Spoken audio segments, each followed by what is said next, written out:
гүйлт, дугуйн спорт ба араб төрлийн спортоор хичээлэх нь турхад хэр үр дүнтэй вэ? Хэрэгтэй юу? Турхад бас нөлөөлөх үү гэдэг талаас нь би өнөөдөр ярьж өгч байна.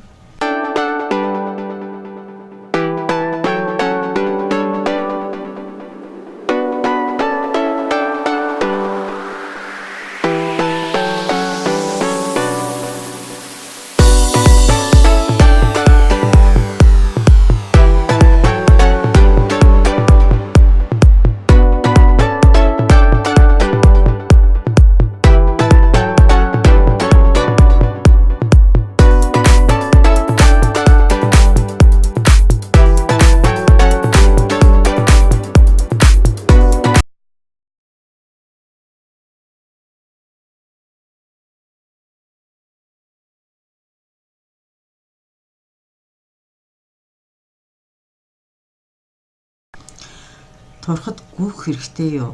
Турхын тулд яаж гүйвэл үр дүнтэй вэ? Та бүгдийг хүүхэд байх үеэс минь л эхлэн гүй сайн хөдөл тэгээд чи турна гэж амтай болгон бидэнд айлтдаг байсан уу? Одоо ч гэсэн тэгж айлцсаар л байна уу? Одоо энэ асуудлыг авч үзнэ. Зөвхөн гүйлтч биш, бүх төрлийн карdio дасгалууд, дугуй болон дугуйтай хийгддэг бүх төрлийн дасгалууд турхад хэр хэрэгтэй байдгийг одоо та бүхэн минь нэг мөр мэдэх болно. Гүйлт нь калори шатахад хэрэгтэй гэж юу? Эхлээд би үннийг хэлье. Би бараг гүйдэггүй. Бүр цаашлбал нэртэй тамирчид ч гүйлт болон кардио дасгал хийхэд дургүй байдаг.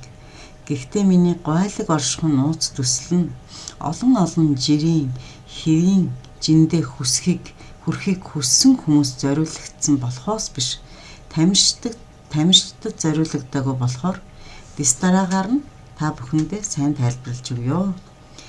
Хэрвээ чи миний видео хичээлүүдийг үздэг бол дараах 3 зарчим маш чухал гэдгийг сайн ойлгодог болсон гэж би бодож байна. Энэ нь ямар 3 зарчим гэхлээр 1-р калорийн хэмжээг жин хас болох үс хэмжээнд хүртэл багасгах. 2-дугаарт инсулиний хэмжээг огцом өсөхгүй байх. 3-дугаарт бодисын солилцоог хурдан болгох.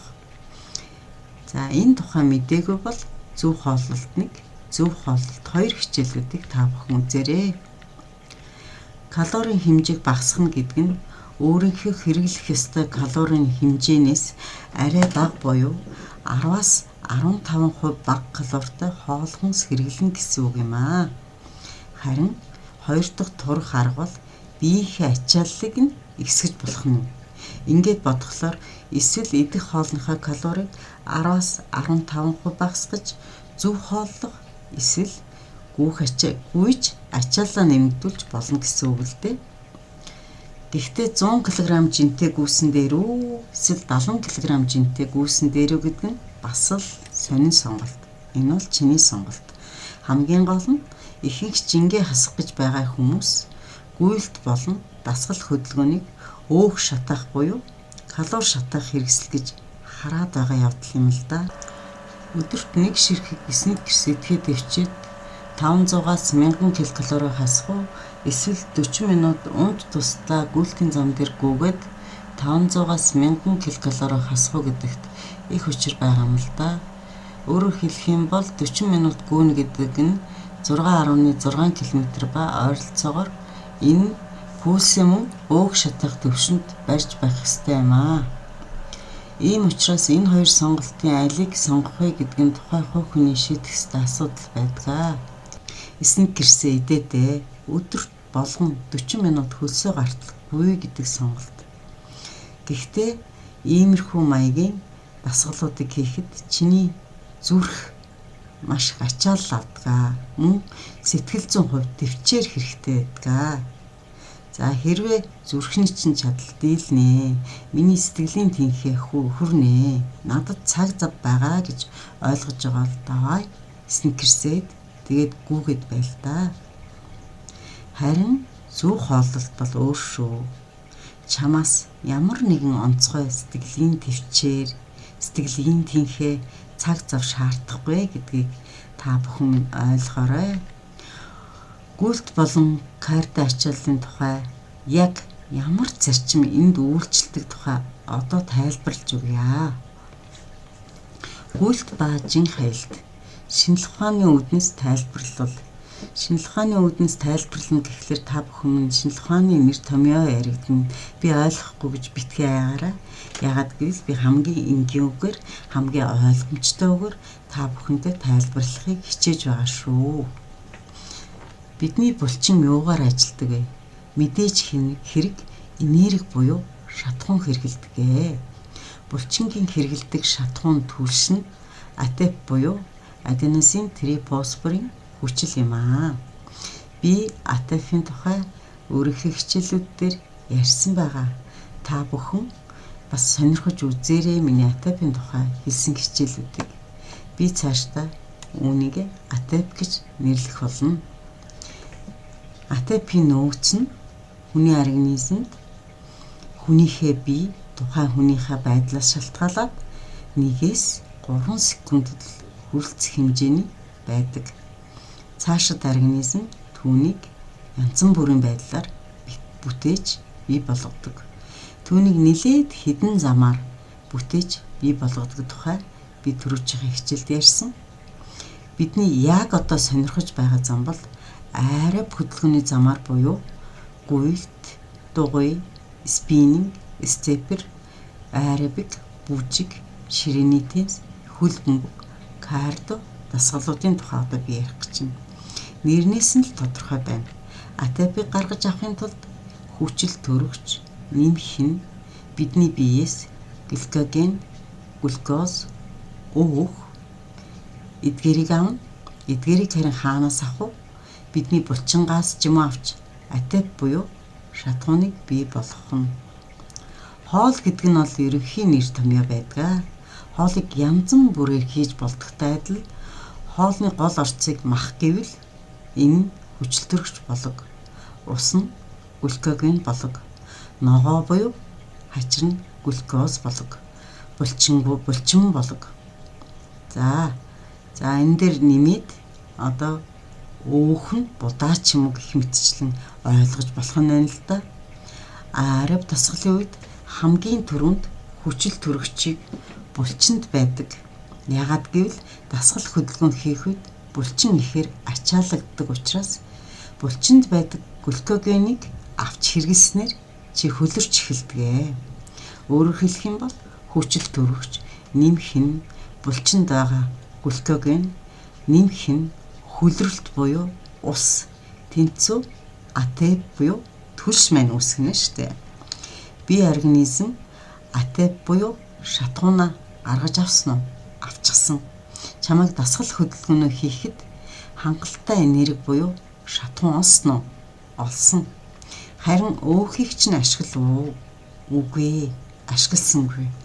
30-аас 40 минут орчим гүйсний дараа булчинд чинь бэлнээр байсан глюкогены нөөц дуусч эхэлдэг.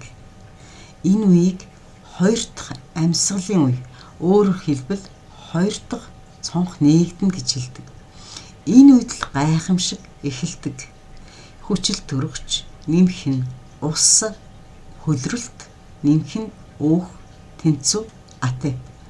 Өөрөөр хэлбэл 40 минутаас дээш гүйсэн үед таны биеийн хүүхэд чинь хэрглэж байгаа АТП буюу түлш бензинийг өөхнөөс авч эхэлдэг байх нь.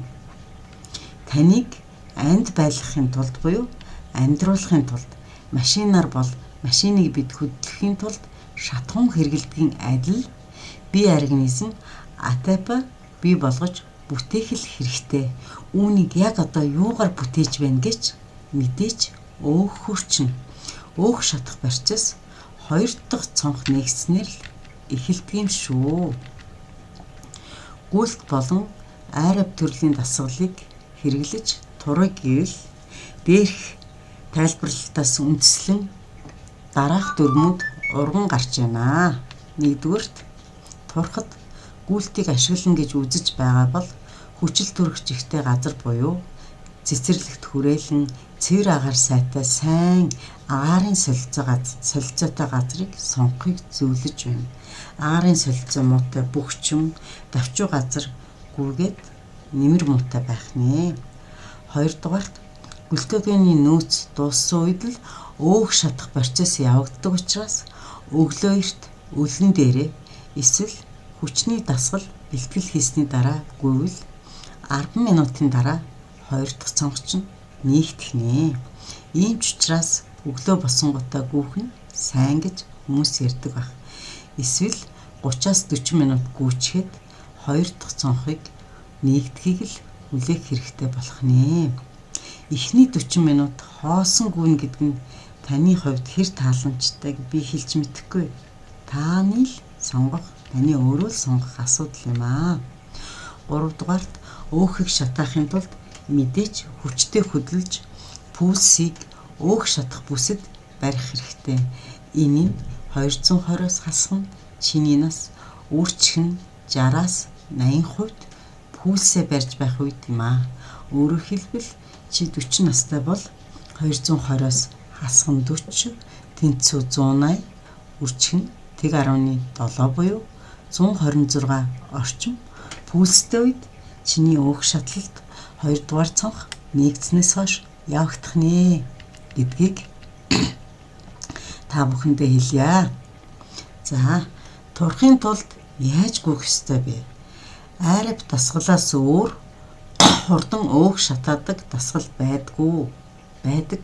Үүнийг тойрох дасгал гэж нэрлэдэг.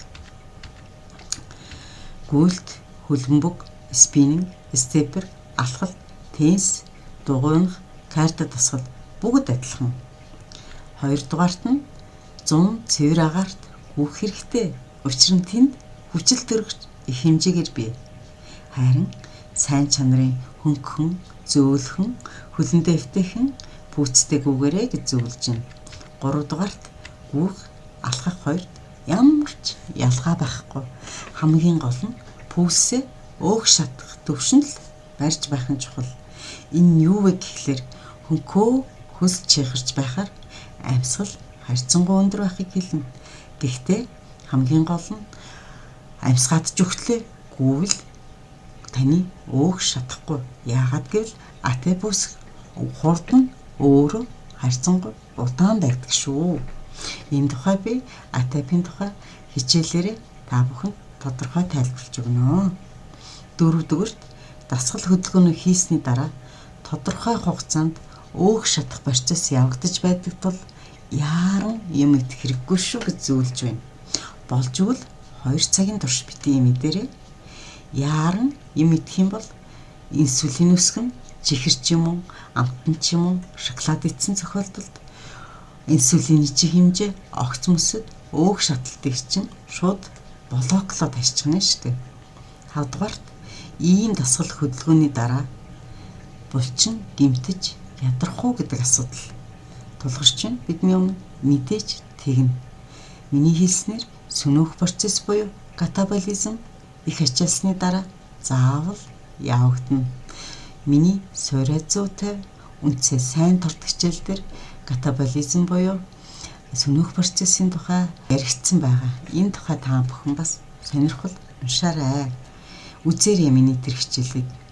Нэг тал нь метаболизм буюу сэргээх, нөгөө тал нь катаболизм буюу сүнөөх. Яг л нэг зоосны хоёр тал шиг ээлжлэн явагцаар л байдаг. Ийм учраас миний хувьд гүйхтэй төстэй аэробик дасгалуудыг хийх хэрэггүй гэж зөвлөмөр байна. Ийм учраас хэрвээ чи жингээ хасахаар шийдсэн бол тодорхой буурсан жиндээ хүртэл зөв хооллолтыг сонгохыг зөвлөж байна. Яагаад гэвэл чамд илүүтэй гартал хөгжүүлсэн булчингийн мас байхгүй болохоор тэр шүү дээ. 6 дугаарт булчингийн масыг хэрхэн алдахгүй байх вэ?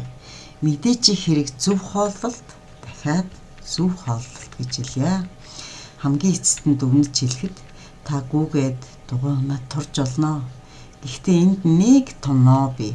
Өдөрт мэдээж 2 цаг тасралтгүй гүйж чадах юм бол магадгүй 2 цаг тасралтгүй дугуй унаж чадвал чам турсан жин хайсан гэх үр дүн заавал гарна. Хүмүүс гүгээд л байдаг. Дугуй унаад яваад л байдаг. Тэгсэн мөртлөө турч чаддаггүй тийм ээ. турсан харагдахгүй байгаагийн жишээ нь энэ юм аа. Зарим бүр чи дугуй унаад л байдаг. Үгүй өдөр болгон дасгал хөдөлгөөн хийгээд л байдаг. Гүгээд л байдаг. Турсан чинь хаана байгаа гэж ирээд л захиндаг. Биднэрт хэлдэг те. Ийм байдалд орж утсан хүн та нарын дунд би гэдэгт би 100% итгэлтэй байна. Хамгийн гол нь та нар хизээгүй хүү, яажгүй хүү гэдэг шинжлэх ухааны үндсээ мэдсэн байх юм бол тэдгээр танаас ам асууж байгаа хүмүүсийн аманд унахгүй байх магадлалтай. Ингээд надтай хамт байсанд баярлалаа. За миний хичээл таалагдсан бол лайк, таалагдаагүй бол дизлайк. Олон хүнд энэ мэдлэг тус болоосоо гэж хүсэж байл шеэр хийж түгээнэ үү. Гойлог оршихуй нууц төслийг санаачлан хэрэгжүүлэгч Монголд анхудаа жингээ хасах асуудлыг өөр өнцгөөс, зөв өнцгөөс, ойлгомжтой өнцгөөс